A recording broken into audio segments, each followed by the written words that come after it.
الله وبركاته. إن الحمد لله نحمده ونستعينه ونستغفره ونتوب إليه ونعوذ بالله من شرور أنفسنا ومن سيئات أعمالنا من يهده الله فهو المهتد ومن يضلل فلن تجد له وليا مرشدا. أشهد أن لا إله إلا الله وحده لا شريك له وأشهد أن محمدا عبده ورسوله.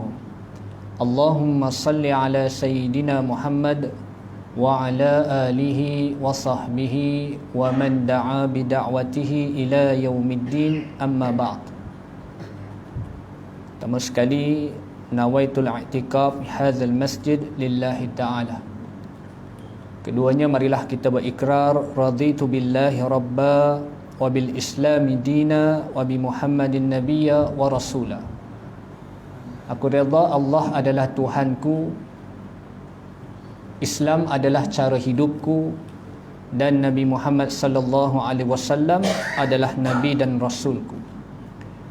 Yang ketiganya, marilah saya mengajak diri saya dan tuan-tuan untuk sama-sama kita memperbaharui ataupun tajdid nawaitu kita dalam setiap amal salih yang kita lakukan lillahi ta'ala. Seperti mana kita berada di dalam masjid untuk beribadah kepada Allah Ta'ala, begitu juga kita berada di dalam majlis ilmu dengan niat yang betul, dengan niat yang sahih. Kata ulama hadis, mudah-mudahan dengan niat yang betul dan niat yang sahih menatijahkan ilmu yang barakah, ilmu yang ada keberkatan, ilmu yang kita dapat bercambah kebaikan kepada diri kita, keluarga kita dan masyarakat umumnya. Sebab itulah di antara niat yang kita mesti letak dengan betul ataupun sahih, kata ulama, yang pertama, lillahi ta'ala, kita duduk dalam majlis ilmu adalah untuk menghilangkan kejahilan atau kebodohan yang ada di dalam diri kita. Yang keduanya, kata ulama, lillahi ta'ala, duduk dalam majlis ilmu adalah untuk menghilangkan kejahilan yang ada pada orang sekeliling kita. Sama ada ahli keluarga kita, isteri anak-anak kita, sama ada jiran tetangga kita, sama ada masyarakat kita atau rakan sekerja kita. Duduk dalam majlis ilmu, mudah-mudahan ilmu yang kita dapat kita pada diri kita dan juga pada orang yang rapat dengan kita.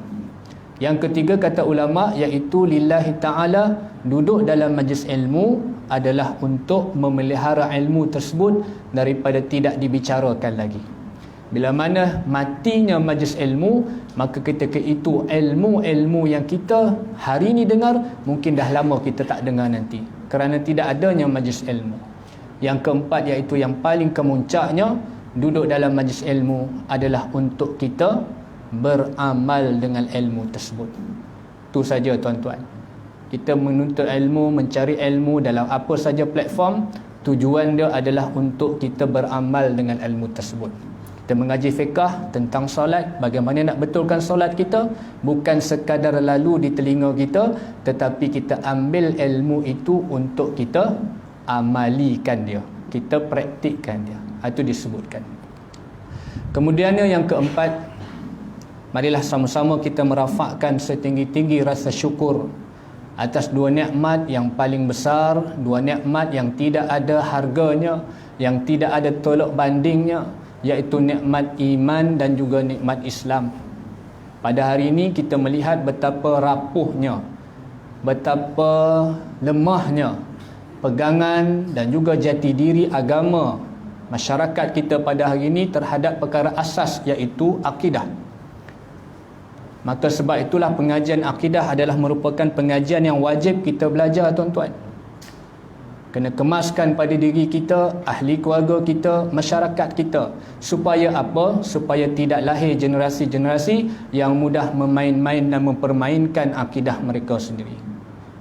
Sebab tu nikmat iman dan Islam pada hari ini kita lihat sejumlah 7 bilion yang direkodkan manusia, umat manusia yang ada atas muka bumi ini, hanya sekitar 2 bilion mereka kenal Allah Ta'ala, mereka kenal Rasulullah sallallahu alaihi wasallam dan mereka beriman kepada Allah serta beriman kepada Rasulullah sallallahu alaihi wasallam. Selebihnya mereka masih lagi tidak kenal Allah.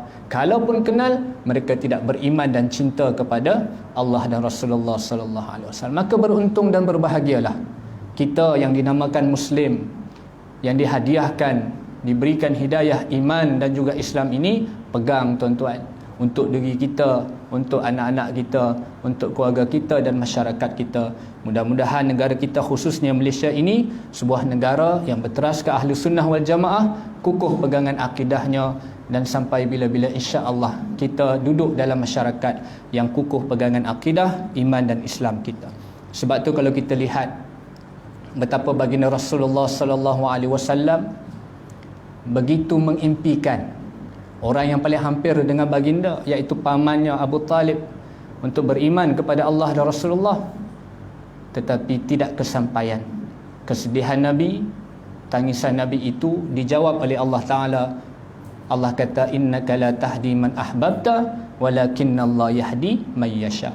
Sesungguh engkau wahai Muhammad tidak boleh memberikan hidayah kepada orang yang kau kehendaki, tetapi akulah, kata Allah, yang memberi hidayah kepada orang yang aku kehendaki. Maka kita dipilih oleh Allah untuk diberikan hidayah iman dan Islam. Jaga tuan-tuan, pegang kukuh pegangan akidah kita ini, bertemu kita kembali kepada Allah dengan akidah yang betul dan juga yang sahih, insya-Allah.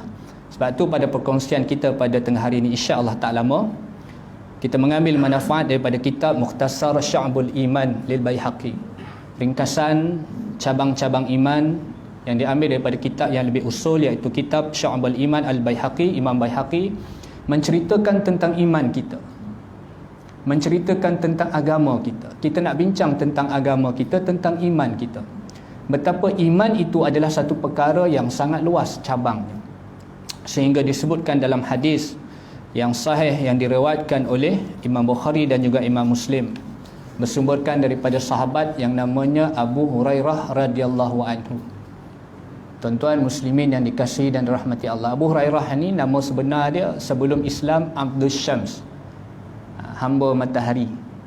Lalu ditukar oleh Nabi SAW kepada Abdurrahman, hamba kepada salah satu daripada nama Allah yang mulia, Ar-Rahman. Istimewanya sahabat Nabi yang namanya Abu Hurairah ni tuan-tuan, dia agak lewat memeluk Islam, beriman kepada Allah dan Rasulullah. Dia beriman kepada Allah dan Rasulullah itu ketika tahun ke berapa? 7 Hijrah. Nabi dah berdakwah di Mekah sampai berhijrah ke Madinah, belum lagi dia beriman kepada Allah dan Rasulullah.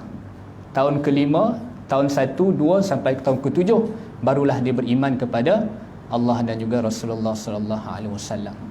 Istimewanya Abu Hurairah ni, walaupun lewat dia peluk Islam, tetapi dialah salah seorang sahabat yang paling banyak meriwayatkan dan ambil hadis daripada Nabi sallallahu alaihi wasallam. Lebih kurang 5374 buah hadis. Banding dengan sahabat lain kurang, dengan kelebihan masing-masing. Sekalipun Sayyidina Abu Bakar 300 lebih saja hadis, tetapi Abu Hurairah ni cukup banyak hadis. Kerana apa? Antara ulama hadis kata 4 sebab atau tiga punca dia. Yang pertama, kerana Abu Hurairah radhiyallahu anhu ni dia ahli sufah. Dia banyak masa dia di Masjid Nabi. Dia tidak terlibat dengan administration pentadbiran Madinah, negara Islam Madinah, tak banyak terlibat. Dia banyak masanya di Masjid Nabi, menyebabkan dia banyak masa dia dengan Nabi sallallahu alaihi wasallam. Sehingga ulama kata apa? Al-Imam Nawawi kata Abu Hurairah ni selang waktu dia dengan Nabi iaitu waktu tidur je. Selebihnya dia celik je dengan Nabi sallallahu alaihi wasallam. Tu satu punca adalah satu faktor dia banyak dapat hadis. Yang keduanya, Abu Hurairah radhiyallahu anhu dia lewat peluk Islam. Dia sempat dengan Nabi 4 tahun je setelah menganut Islam. Sebab Nabi kita wafat bila? Tentu ingat tak? Nabi kita wafat tahun ke-11 Hijrah. Jadi kalau dia menganut Islam, memeluk Islam pada tahun ke-7 Hijrah, maknanya ada lebih kurang 4 tahun je. Tapi ilmu dia subhanallah, dekat dengan Nabi subhanallah, tu sahabat. Satu dah hikmah kita dapat daripada perkara ini, bagaimana kita nak reflect pada diri kita. Lewat macam mana pun kita mengaji ilmu agama kita tuan-tuan. Mungkin waktu muda kita agak kita leka lah, sibuk dengan kerja kita, tetapi belum terlambat. Kita ambil contoh yang hebat Sayyidina Abu Hurairah radhiyallahu anhu. Hebat dia, tetapi dia lah sahabat paling agung sekali. Masih ada masa kita nak mengaji ilmu agama kita sendiri, untuk kita praktikkan diri kita, untuk kita sampaikan kepada ahli keluarga kita dan orang yang terdekat dengan kita, insya-Allah tuan-tuan. Jadi Abu Hurairah radhiyallahu anhu tu, disitulah kelebihan-kelebihan dia. Di antara yang paling utama adalah diterkena doa Nabi. Dalam beberapa riwayat hadis menceritakan Nabi offer, siapa yang dapat membentangkan kepadaku ridak ataupun serban ataupun kain untuk aku duduk lalu tidak hilang hafalan hadisnya. Maka Abu Hurairah lah antara orang pertama yang membentangkan kepada Nabi, lalu Nabi duduk, lalu dia terkena doa Nabi sallallahu alaihi wasallam, benda yang baik, tidak hilang hafalan hadisnya, dan dia mendapat dan meriwayatkan hadis yang cukup banyak daripada Rasulullah sallallahu alaihi wasallam. Kata Rasulullah dalam hadis ini, al-imanu bid'un wasittuna atau bid'un wasab'una syu'bah. Iman ini, kata Rasulullah sallallahu alaihi wasallam, ada 60 lebih atau 70 lebih cabang dia. Fa arfa'uha fa afdaluha wa a'laha fa arfa'uha fa afdaluha. Yang paling tinggi cabang iman itu, yang paling terutama cabang iman itu, yang paling teratas cabang iman itu apa tuan-tuan? Kata Nabi sallallahu alaihi wasallam dalam hadis ini, qaulu la ilaha illallah. Orang tanya kita, cabang iman paling tinggi apa dia? Jawapannya lafaz kalimah tauhid, la ilaha illallah. Pegang hak ni tuan-tuan. Cabang iman paling tinggi bagi diri kita sebagai orang Islam adalah lafaz tauhid, kalimah tauhid, la ilaha illallah. Tidak ada Tuhan yang layak disembah melainkan Allah. Kemudian dalam hadis yang sama, Nabi memberikan satu analogi. Yang besar sudah tentu ada yang kecilnya, yang banyak sudah tentu ada yang sedikitnya. Lalu iman yang paling tinggi itu la ilaha illallah. Bagaimana iman yang paling rendah? Kata Rasulullah, wa adnaha imatatul adza anit tariq. Dan serendah-rendah cabang iman itu ialah membuang sesuatu yang mengganggu jalan. Subhanallah, itu iman kita. Kalau kita nak cerita tentang usaha iman yang besar, tengok diri kita, ada benda yang mengganggu jalan orang, kita hilangkan mudarat tersebut, kita memenuhi salah satu daripada cabang iman yang paling rendah sekali. Tapi kalau sikap kita keluar daripada masjid, nampak ada batu, kalau motor lalu ni jatuh, motor ni gelong tayar dia, kita buat tak tahu je tuan-tuan. Kita reflect diri kita, iman kita bagaimana. Tu Nabi bagi yang paling tinggi, Nabi tunjuk kat kita paling rendah tu macam mana. Itu tentang iman. Lalu kata Rasulullah, iman ni banyak, 60 lebih cabangnya. Dalam setengah riwayat mengatakan 70 lebih cabangnya. Sehingga dengan ijtihadnya Al-Imam Baihaqi rahimahullah ta'ala, lalu dikeluarkan daripada nas Al-Quran, daripada hadis Nabi sallallahu alaihi wasallam, ditemui lebih kurang 70 lebih cabang iman. Maka ni kita nak mengaji ni, 77 cabang iman diringkaskan oleh Al-Imam Qazwini Asy-Syafi'i rahimahullah ta'ala yang kemudiannya. Di antaranya kita nak sebut pada perkongsian kita tengah hari ini satu ataupun dua kalau sempat. Yang pertama, cabang iman yang disebutkan, yang pertama sudah tentulah beriman kepada Allah Subhanahu wa taala. Beriman kepada Allah Subhanahu wa taala. Cabang iman kita yang pertama, kalau ditanya dalam banyak cabang iman, jawapannya ialah beriman kepada Allah. Senang disebut beriman kepada Allah. Iman itu kita membenarkan, meyakini dengan hati kita tuan-tuan, dan kita ikrar dengan lisan kita, la ilaha illallah. Kemudian kita tasdik bil amal, bil arkan, dengan perbuatan kita, innal ladzina amanu wa amilus salihah. Sesungguhnya orang-orang yang beriman itu dan beramal saleh. Ada orang dia percaya Allah itu Tuhan, betul, tapi masa yang sama Allah perintahkan kepada dia solat, dia tak solat, maka dia tidak mencapai kesempurnaan iman.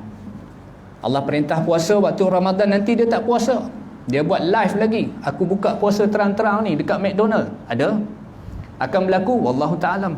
Tetapi benda tu mungkin akan berlaku, pernah berlaku, tanpa segan silu melakukan maksiat secara zahir, secara terus terang. Maka bimbang jatuh kepada tiga golongan, kata ulama. Yang pertama, sama ada kalau dia beriman tetapi hatinya tidak membenarkan, dia munafik. ataupun dia beriman kepada Allah dengan hati dan lisannya tetapi dia tidak mengamalkan dengan perbuatannya. Allah kata solat, dia tak mau solat, bimbang dia jatuh pada dosa-dosa besar, iaitu golongan fasik. Waliyazubillah, golongan yang ketiga yang paling besar yang tidak ada lagi jalan pulangnya, iaitu dosa kafir. Dia tolak segala perintah Allah Ta'ala, mengingkari dengan hati dan juga lisannya dan juga perbuatannya. Ini hati-hati tuan-tuan, jangan dibuat main-main. Hari ni kita lihat mentang-mentang media sosial ni mudah, kita nak share apa saja, kita buat suka hati kita je. Padahal benda tu adalah melibatkan benda teras dalam hidup kita sebagai manusia yang tak lama atas muka bumi ni. Takat mana umur kita boleh pergi tuan-tuan kalau benda ni kita buat main-main. Baik.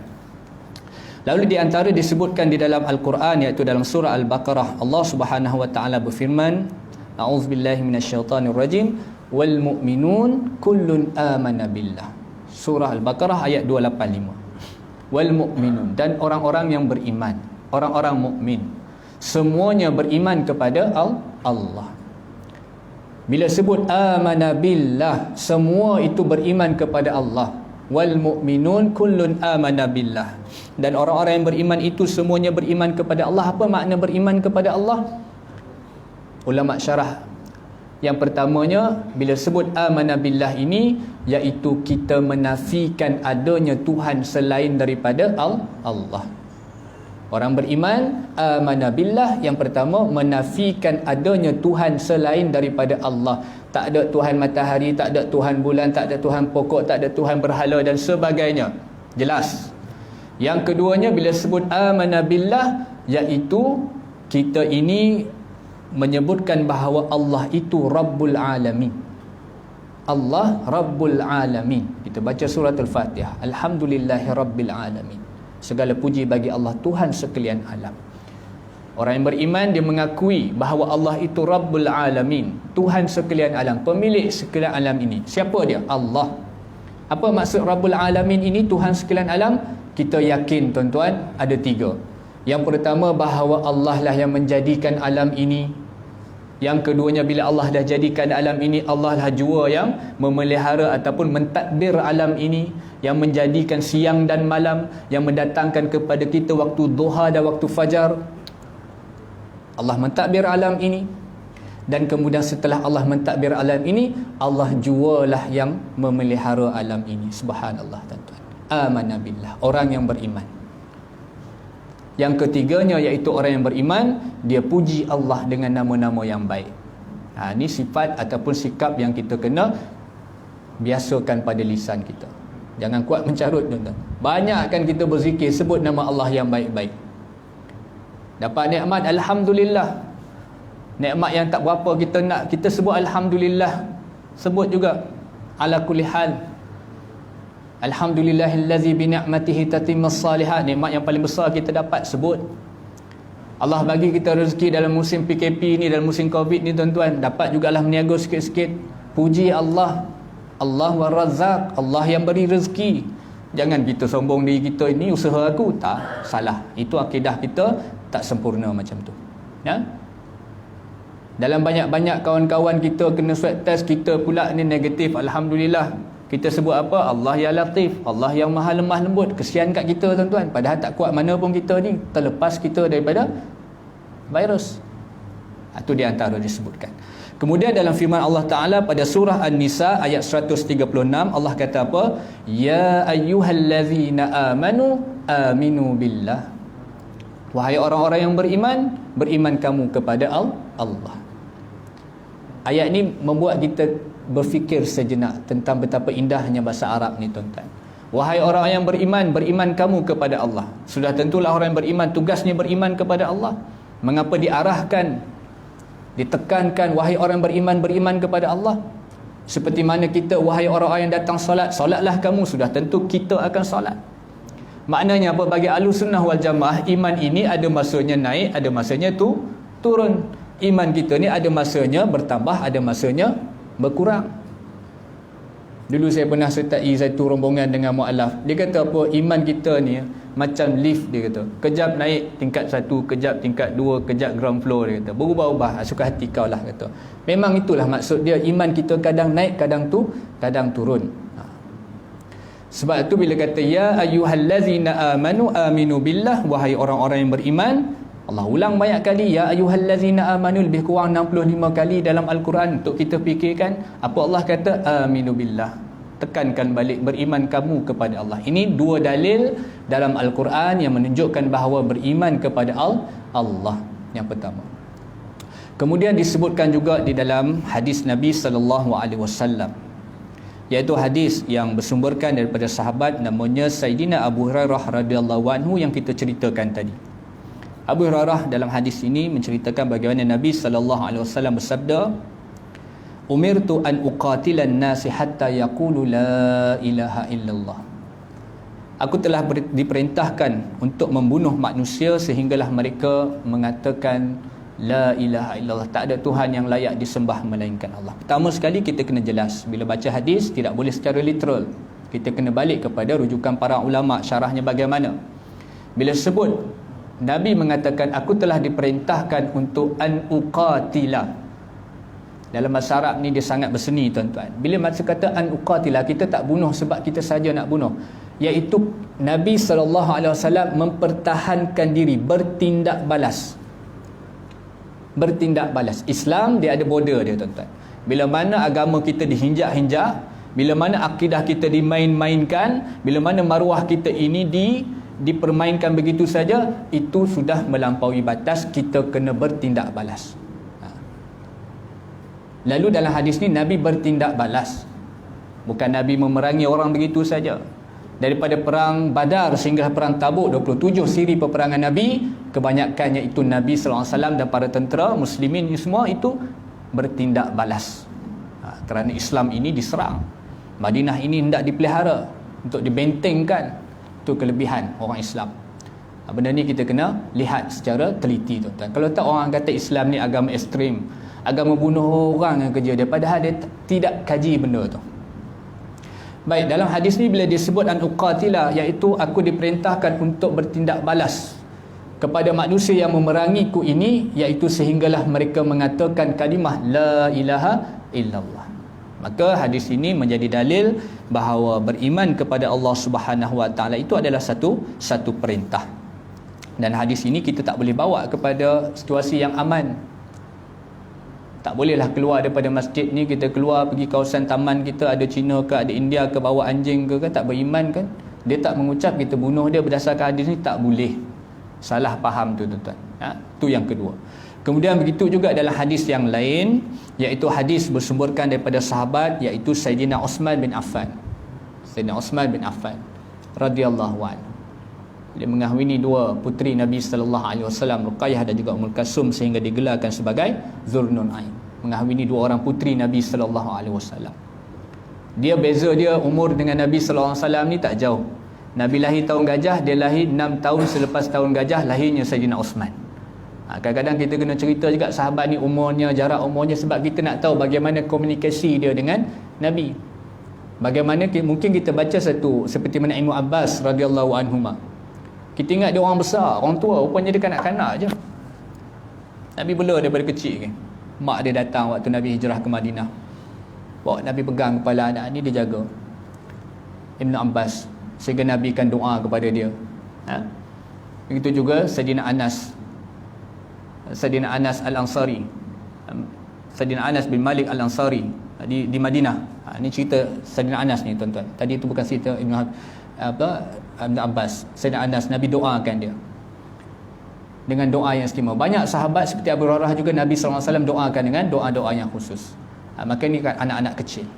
Begitu juga kalau kita lihat, iaitu Sayyidina Uthman, umur dengan Nabi SAW bezanya 6 tahun. Maka kita dapat bayangkanlah dalam setiap peristiwa, dalam setiap perjalanan hidup Nabi dengan Rasulullah itu bagaimana. Seperti mana seorang abang dengan adik mungkin, seperti mana seorang ayah dengan anak mungkin, begitu. Jadi dalam hadis ini disebutkan, kata Rasulullah, man mata wa huwa ya'lam an la ilaha illallah dakhalal jannah. Siapa yang mati dalam keadaan dia tahu, ataupun dalam keadaan dia tahu bahawa tiada Tuhan yang layak disembah melainkan Allah, maka dia masuk ke dalam syurga. Tapi dengan syarat-syarat yang kita sebutkan tadilah. Kerana iman tu 3 komponen asasnya. Tasdik dengan hati kita ini, ikrar dengan lisan kita, dan juga dengan perbuatan kita ini. Bila Allah perintahkan benda yang wajib, segera kita lakukan. Bila mana Allah perintahkan larangan, segera kita tinggalkan. Itulah kesempurnaan iman kita. Tuan-tuan muslimin yang dikasihi dan dirahmati Allah Subhanahu wa taala. Ini cabang iman yang pertama, iaitu beriman kepada Allah. Didatangkan beberapa dalil daripada Al-Quran dan juga daripada hadis Nabi sallallahu alaihi wasallam. Kemudian sedikit kita ambil iaitu pada cabang iman yang kedua, iaitu beriman kepada semua utusan Allah dan juga beriman kepada semua utusan Allah Subhanahu wa taala. Baik. Beriman kepada semua utusan Allah Subhanahu wa taala ni makna kata beriman kepada semua nabi dan rasul lah.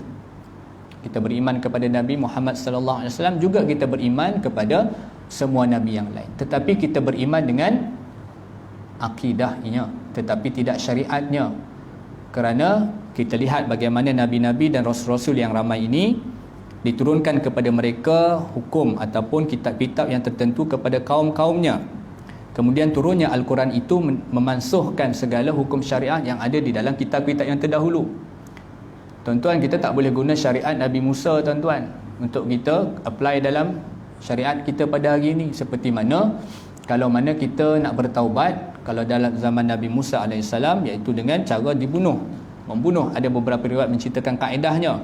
Tetapi pada hari ini Allah bagi tahu kepada kita, kalau kita buat salah, kalau kita terbabas, kita bertaubat kembali kepada Allah dengan taubatan nasuha. Kita nak puasa macam puasa Nabi Daud? Tak, tuan-tuan. Kita Ramadan puasa 30 hari wajib. Dan syariat Nabi Muhammad sallallahu alaihi wasallam tidak puasa seperti Nabi Daud, satu hari puasa, satu hari tak puasa. Kita tidak disyariatkan begitu. Seperti mana syariat yang ada pada zaman Nabi Adam, tak boleh kita kahwin adik-beradik. Aku ikut syariat Nabi Adam, kahwin adik-beradik. Rosak, tuan-tuan. Tapi temanya, akidahnya sama, iaitu la ilaha illallah. Maka turunnya ke semua nabi ni dalam beberapa riwayat mengatakan jumlah nabi dan rasul ni banyak. Seperti mana dalam hadis menceritakan betapa nabi itu jumlahnya 124,000. Begitu juga dalam hadis yang lain yang disebutkan seperti daripada Anas bin Malik, diturunkan 8,000. 4,000 itu kepada Bani Israel dan selebihnya 4,000 itu kepada semua manusia. Begitu juga disebutkan dalam beberapa hadis-hadis yang lain, bilangan Nabi dan Rasul yang berbeza-beza, tetapi kita beriman kepada semuanya. Baik, di antara disebutkan di dalam Al-Quran, iaitu surah Al-Baqarah ayat 285, ayat yang kita bacakan tadi sebenarnya lebih panjang.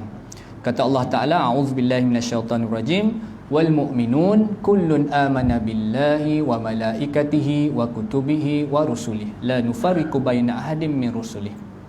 Kata Allah Ta'ala, dan orang-orang beriman semuanya beriman kepada Allah. Kita dah huraikan tadi, orang yang beriman kepada Allah itu bagaimana. Wal malaikatihi, dan para malaikatnya, utusan-utusan malaikatnya, beriman kepada semuanya. Ini perintah. Wa kutubihi, dan kitab-kitabnya. Wa rusulihi, dan nabi rasul, utusan-utusannya. Dia menggunakan lafaz jamak rusul, ra sin lam, rusul. Kalau seorang rasul ataupun dengan wazan yang lain seperti mursalin, nabi-nabi, utusan-utusan yang ramai. Maka kalau dilihat pada ayat ini menjadi dalil bahawa kita ni orang beriman semuanya wajib beriman kepada para malaikat yang Allah utuskan, kitab-kitab yang diturunkan, dan juga rasul-rasul yang telah diutuskan kepada seluruh manusia. Baik. Kemudian dalam hadis ini juga menceritakan bagaimana kita nak bacakan hadis yang kedua, iaitu hadis yang panjang sedikit, tetapi kita nak ambil manfaat daripada hadis ini, iaitu hadis yang dikenali sebagai hadis Jibril. Datang seorang lelaki yang bersangatan putih, bajunya bersih, bersangatan hitam rambutnya, datang jumpa Nabi sallallahu alaihi wasallam, bertanyakan tentang Islam, bertanya tentang iman. Lalu Nabi jawab satu demi satu, iman itu apa, Islam itu apa. Satu faedah yang kita dapat daripada hadis ni, tuan-tuan, bagaimana kita kalau kita nak mengajar seseorang, kita gunakan satu pendekatan.